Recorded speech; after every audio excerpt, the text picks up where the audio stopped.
Salut les motards. Alors on se retrouve à Merzouga où on prend une journée de repos bien méritée. Et hier, vous savez que je vous ai parlé surtout de ma chute, même grosse gamelle, où je me suis fait vraiment mal. Donc du coup, je vous ai pas parlé des problèmes techniques. Les problèmes techniques, il y en a quand même eu, en particulier sur la catoche. Et notamment, il y a eu une partie de la boucle arrière qui a carrément cassé. La pièce est partie. Donc là, il a fallu faire une réparation de fortune. On a terminé la journée avec une carburation qui était plus qu'hésitante. Donc aujourd'hui, la KTM elle est partie chez le garagiste. Pendant que moi, je suis parti chez le docteur. Et chez le docteur, j'ai pas pu filmer, j'en suis désolé. C'était un truc extraordinaire, un médecin de famille à l'ancienne. Il y avait minimum 60 personnes. Le gars m'a dit que j'avais pas de fracture. Au regard de la radio, bah c'est déjà ça. Pour moi, c'est interdiction de continuer en off-road. Il va falloir que je dise adieu à mes potes. Et donc, moi, je vais rentrer tranquillos et je vais vous faire profiter du retour. On revient à la KTM qui nous a été ramenée et ensuite elle est repartie illico parce qu'il y avait aussi un problème de béquille. Donc elle est partie chez le Sodor comme ils disent sur la photo. Le gars s'est employé à rallonger et à consolider la béquille. Ça durera ce que ça durera. Si t'as pas de frais filés, je te fais le lien et tu mets du frais filé partout. Hein.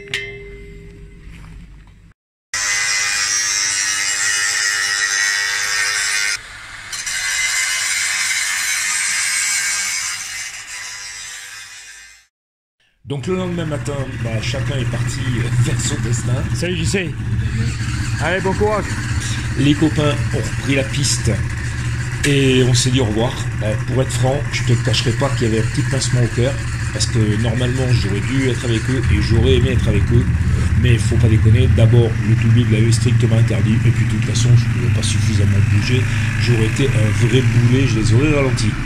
Donc je leur ai dit au revoir et puis j'ai décidé de rester une journée supplémentaire à Merzouga.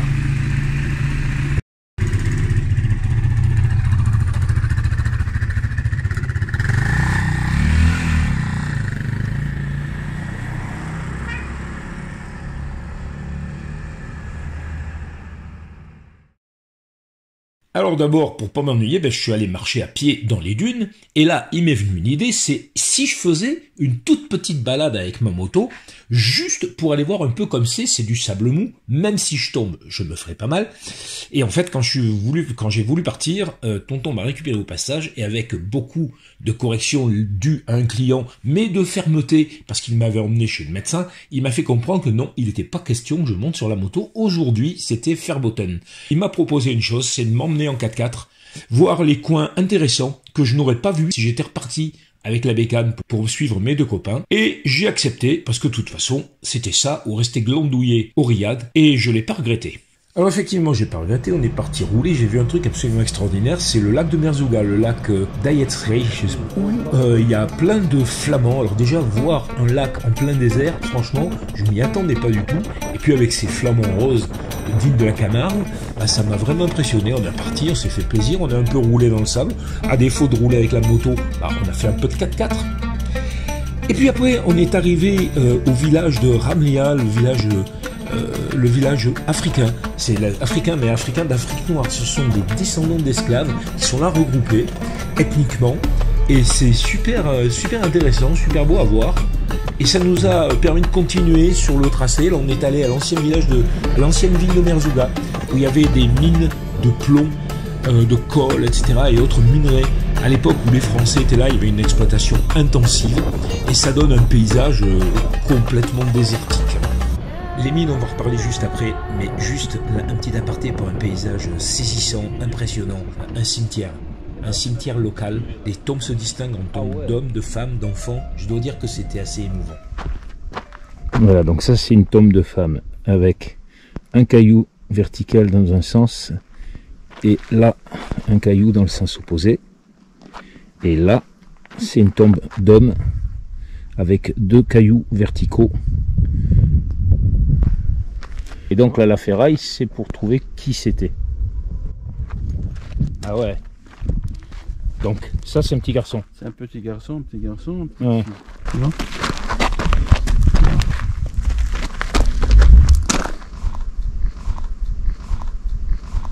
vois ? J'ai pas bien compris. Donc voilà, on est reparti, puis on est arrivé à l'ancienne mine. C'est les anciennes mines de plomb et divers minerais, comme je l'ai dit. Et il n'y a plus grand-chose. Il reste le village. D'un côté, il y a le village autochtone, de l'autre côté, il y a le village des Français. Pas construit pareil, le en pierre, le trompisé. Il n'y a plus les toits, parce que les toits, ils avaient une valeur marchande. Et puis, il reste les anciennes exploitations. Voilà. Donc, et puis, probablement aussi pas mal de déblais pas très propres. Et là, on est tombé sur un truc extraordinaire, une poignée de Marocains qui travaillent à la force du poignet, et avec quelques petites machines pour les aider, pour extraire encore les quelques minerais qui restent. Ces gars qui, pour sortir une quantité de minerais absolument ridicule en fait, mais qui pour eux représentent un pactole, au final, travaillent dans des conditions d'hygiène dingues, aucun masque, rien pour les protéger, ils respirent des poussières hyper toxiques. C'est vraiment des bagnards des temps modernes. Franchement, c'était là aussi très impressionnant.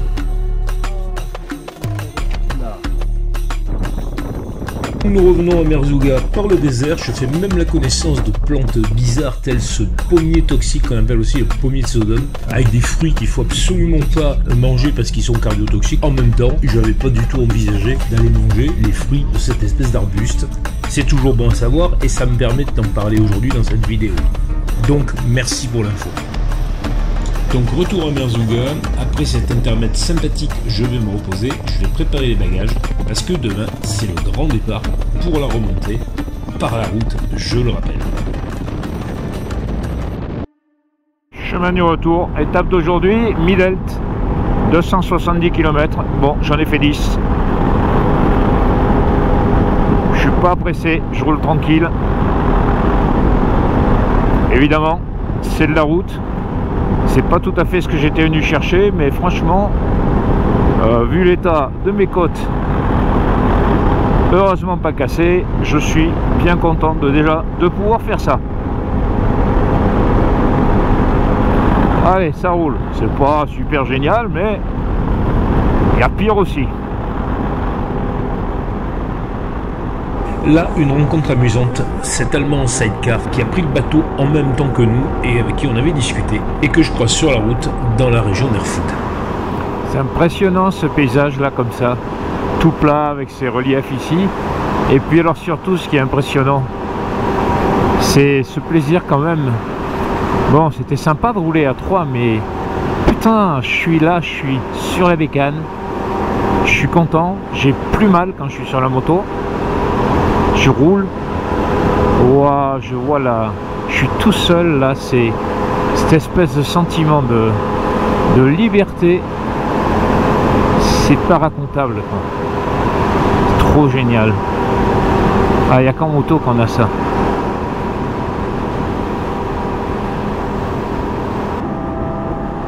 Et voilà, donc ça, a priori, si je ne me trompe pas, c'est le début des gorges du Ziz, et c'est exactement ce que j'avais prévu de faire aujourd'hui, parce que bon, la première partie, comme je t'ai dit, je m'éclate, c'est super de rouler, quel bonheur retrouver la moto, mais bon, c'est très plat, et ça, par contre, ça promet d'être une sacrée pépite, j'ai l'impression que c'est très grand, ça va quasiment durer jusqu'à Midelt, je sens que je vais en prendre plein les yeux, et de voir comment ça démarre, là, le relief, je pense que je ne me suis pas trompé.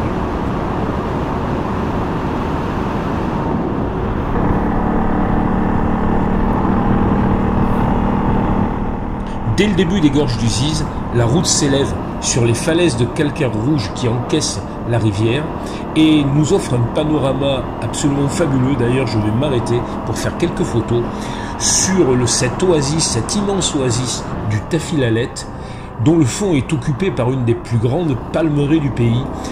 L'Ouadziz, avec son eau, a apporté dans ces paysages arides une richesse, la seule richesse qui existe, et qui a permis de fixer des populations berbères dans des villages qui jalonnent le fond de la vallée.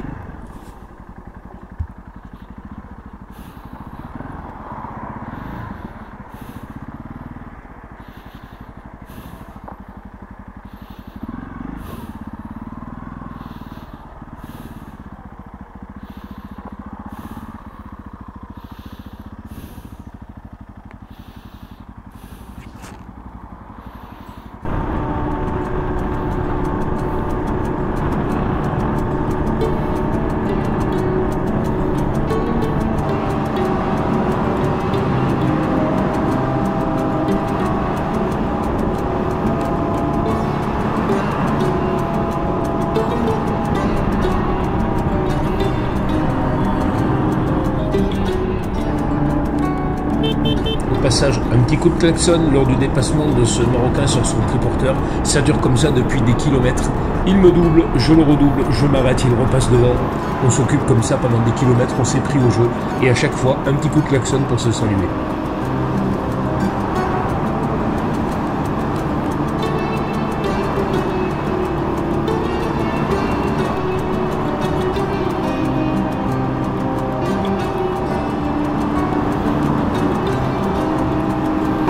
Je serais curieux de savoir pourquoi tous ces palmiers sont noirs calcinés. Ils n'ont quand même pas eu le feu. C'est très bizarre. Il va falloir que je me renseigne là-dessus. Eh bien, je n'ai rien trouvé. Alors, si vous savez pourquoi, ou si vous êtes originaire de cette région et que vous avez une explication, dites-le en commentaire, parce que je vous avoue que ma curiosité reste toujours insatisfaite.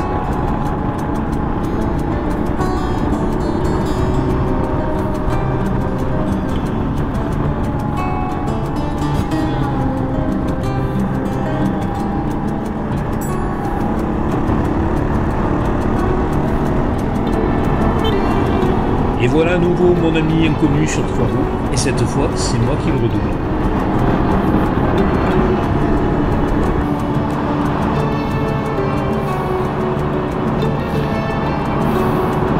Et ben voilà, la route là où il y avait le panorama, elle a mené juste sur ce plateau, un plateau magnifique. Alors vraiment aride hein, aussi. Voilà, ben maintenant on va reprendre la route en direction de Midelt.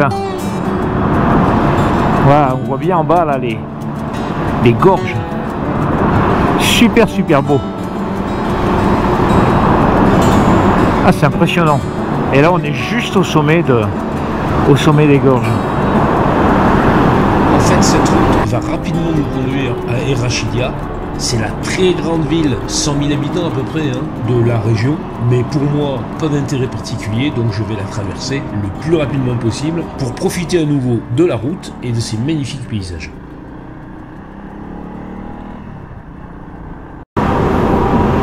Et voilà, au sortir d'Errachidia, une sacrée barrière minérale.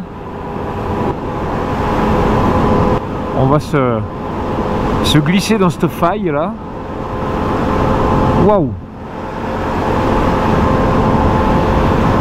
Faut pas être à la recherche de végétation là, parce que c'est un peu oppressant.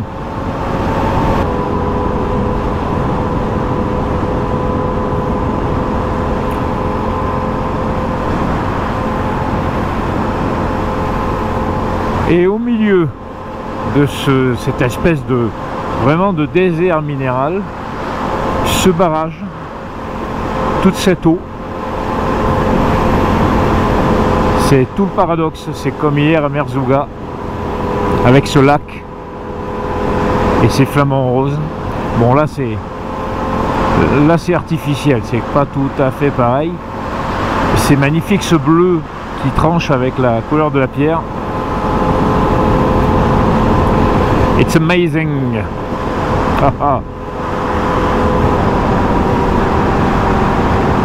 Le paysage, ça le fait changer tout d'un coup de voir cette eau là.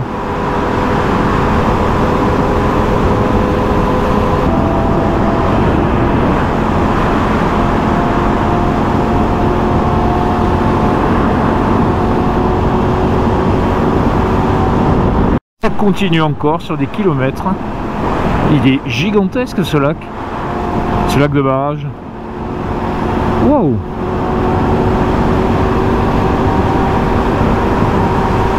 Il va falloir que je regarde un petit peu ce que c'est.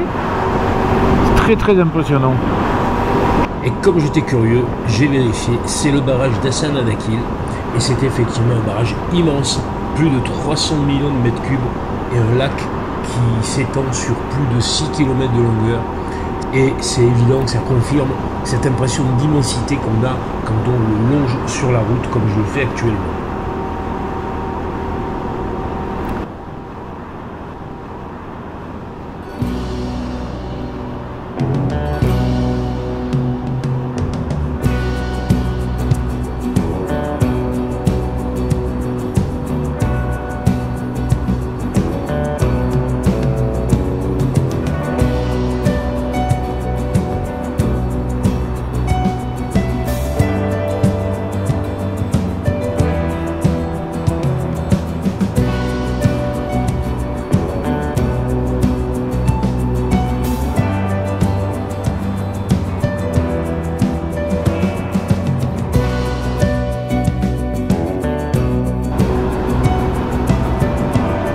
On est à 1270 mètres. Alors là, franchement, ça vaut le coup, là. C'est très beau. Bon, je crois que je vais leur faire cadeau, voilà, d'une vitesse, parce que sinon, je vais pas terminer la montée. Allez, en 5e.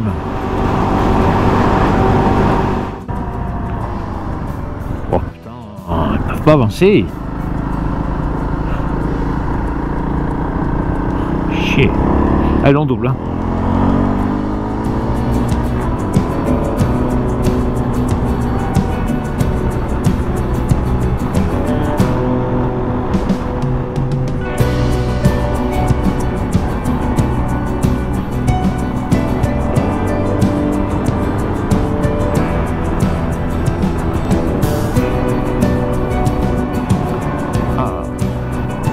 Couches dures et tendres qui alternent, tout à fait extraordinaire. Moi j'ai fait cette route parce que je pouvais pas remonter par la piste, je pouvais pas continuer la piste, et au final je découvre quand même un truc très beau. Je suis parti sur un pis-aller et au final c'est super chouette.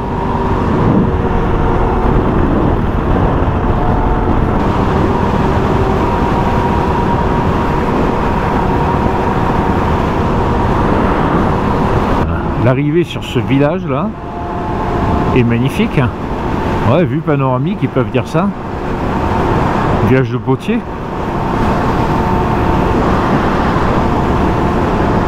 J'en connais des potiers.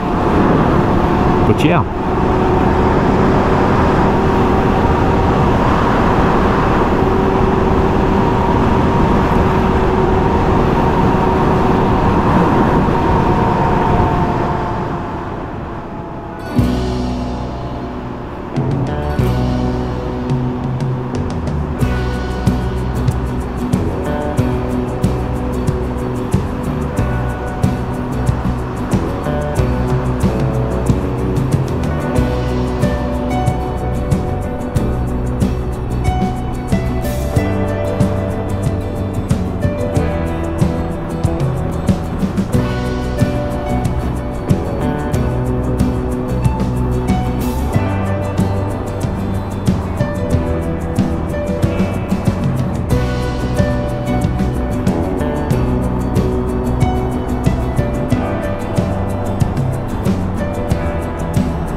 Bon, si je m'arrête là pour faire une photo, c'est la cata, je repars plus.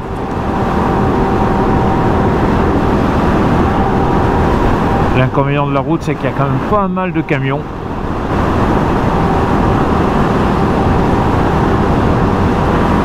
Waouh! Vous voyez là? Eh ben, c'est très chouette.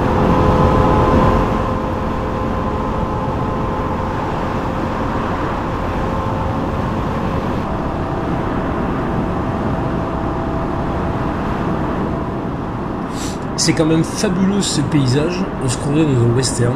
En fait ces falaises, c'est du calcaire, hein, tout simplement. Alors il y a des couches dures et des couches tendres. Et puis il y a de l'érosion par des torrents, des ruisseaux. Ici les pluies elles sont rares, mais elles sont violentes. Et quand il y a de l'érosion, ça découpe les couches comme ça.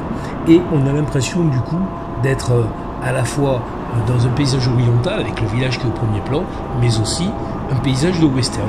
Et donc ce panorama, il est tout simplement magique, il est tout simplement fabuleux.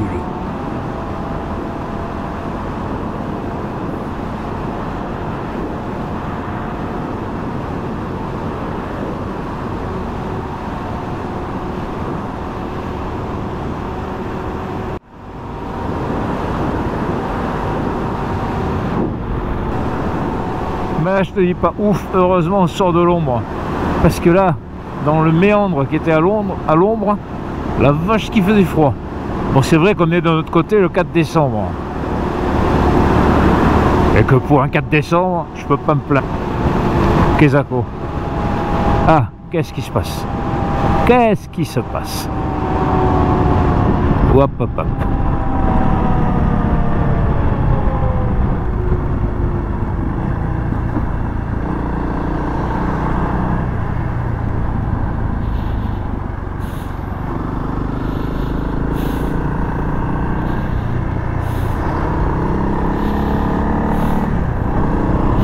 Il se passe des travaux.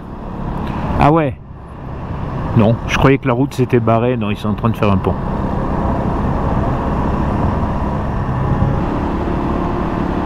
Le tunnel Zabal.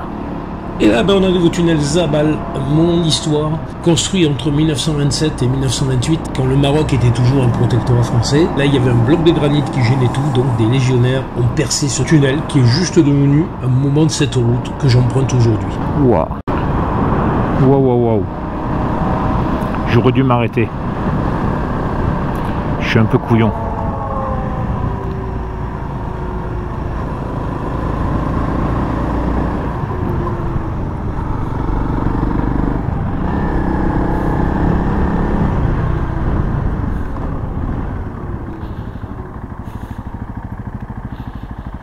Je vais faire une photo là, c'est pas possible. Et alors regarde ce qu'on voit. Et d'abord, tu pardonneras la qualité un peu merdique là, du film qui est fait avec mon smartphone. Mais regarde en bas, tu as des berbères qui déplacent leurs troupeaux dans le fond de l'Oued. Et cette vision, c'est extraordinaire. Mais franchement, ça valait le coup de s'arrêter. Voilà, ben maintenant on va repartir.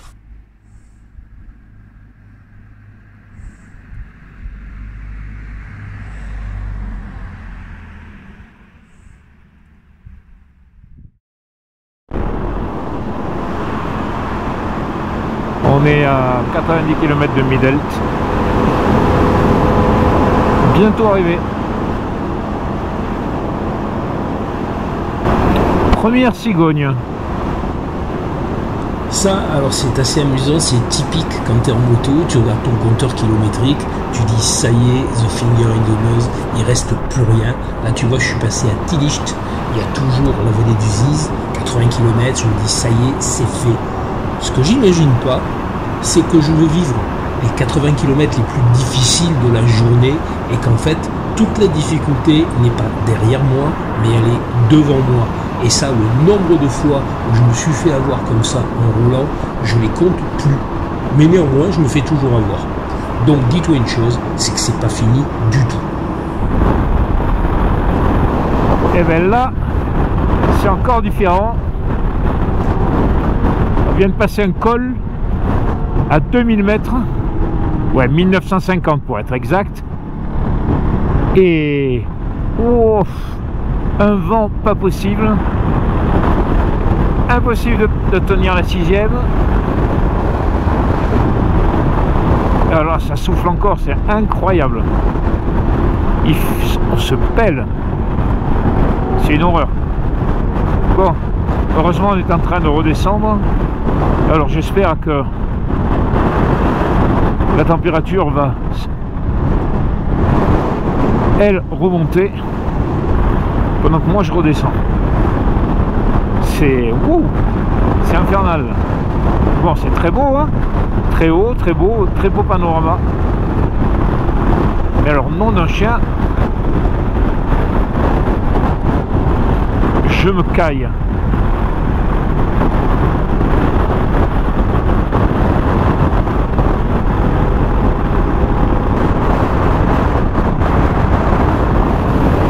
Eh ben, putain, quel délire. Les mecs qui tiennent des panneaux. Oh, c'est pas possible le vent qu'il y a.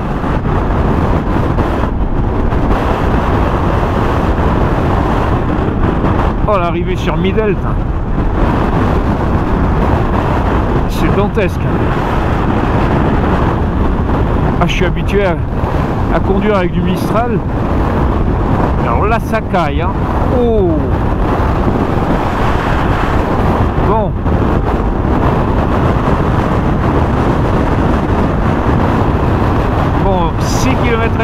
mi-delt. Ah ben je suis pas mécontent. J'en peux plus tellement j'ai froid. Et demain je peux dire je vais mettre des épaisseurs. Et nous voilà à mi-delt, 2 km. Je vais mieux là. Je suis content. Ça va beaucoup mieux. Oh là là. Oh l'enfer. Bon. Je crois que je vais faire le plein là. Ce sera fait.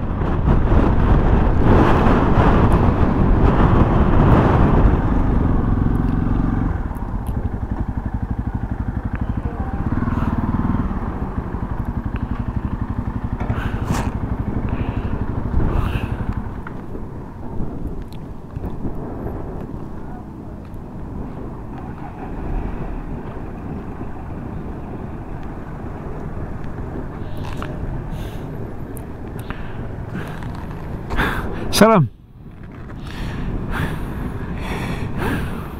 Plein.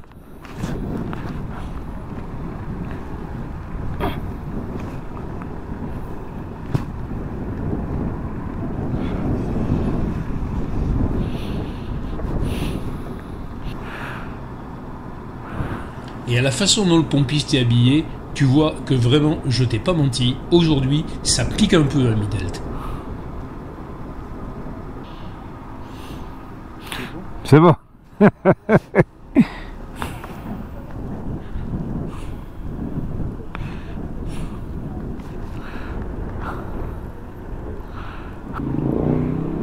Et bien voilà, le plein est fait. Moi, je vais pouvoir rejoindre mon hôtel. Je te cache pas que c'est un sacré soulagement.